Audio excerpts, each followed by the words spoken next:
சாம்பார் மணக்க மணக்க சூப்பர் டேஸ்டியாக இருந்தால் 2 இட்லி போடுற இடத்துல 4 இட்லி உள்ளே போகும்ல.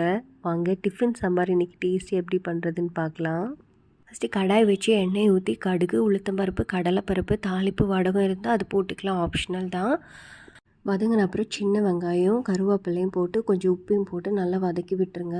அப்புறம் இஞ்சி, பூண்டு, கிராம்பு, பட்டை, சோம்பு இதை 3ஐயும் ஒன்று பாதியமாக அரைச்சி வச்சுருக்கேன். அதையும் ஒரு ஸ்பூன் போட்டு தக்காளியும் போட்டு நல்லா ஸ்மாஷ் ஆகிற அளவுக்கு வதக்கிக்கோங்க.